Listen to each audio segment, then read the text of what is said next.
Dive teams continue to search that sunken Korean ferry today. The boat is now fully submerged. Rescue teams are pumping air into the vessel in hopes that anyone is still alive. Nearly 270 people are missing, with at least 28 confirmed dead. Caitlin Burke has the story.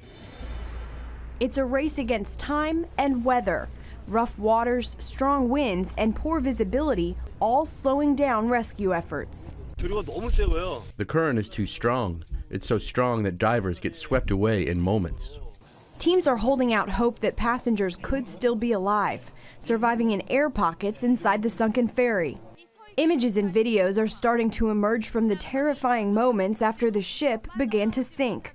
Passengers scrambling to escape the rising water. Questions remain about the cause of the accident. New findings today from police show that not only did the captain escape the ship first, he wasn't even at the helm when it capsized. Instead, he left an inexperienced third officer in charge. The captain should have been in the wheelhouse. However, he was not in a position where he could have led the steering. The captain also delayed evacuation for half an hour, despite orders to abandon ship by officials on shore. Meanwhile, families are angry at the slow pace of the rescue effort. Some have waited for days on an island close to the sunken ferry. Cranes arrived at the scene today, but Coast Guard officials say they won't begin salvage work until they're sure there's no hope of a rescue. Caitlin Burke, CBN News. The movie Heaven is for Real opened at #1 in its first day of release Wednesday. The film about 4-year-old Colton Burpo, who went to heaven, brought in more than $3.7 million, beating out the former #1 film Captain America: The Winter Soldier, which made $3.5 million. The exact location of where Jesus was sentenced to death has remained a mystery for 2,000 years. But a recent archaeological discovery in Jerusalem is causing some Christians to question their long-held theories. Our Gary Lane has the story. In 1999, excavations around the Kishli prison revealed something massive. Buried beneath the Ottoman-era prison were the remaining walls of a great palace.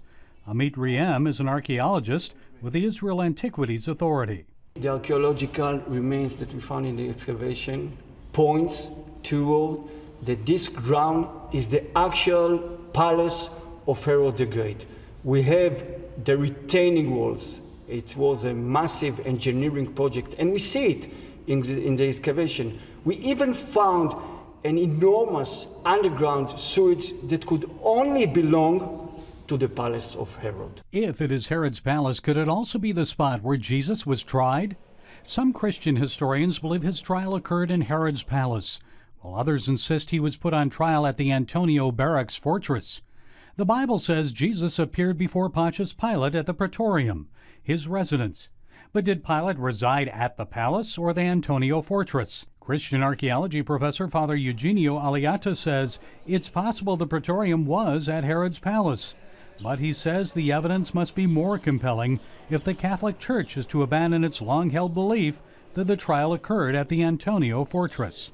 While the Herod Palace discovery may change some views of the actual location of Jesus' trial, still unchanged is the actual reason for his conviction, crucifixion, and resurrection.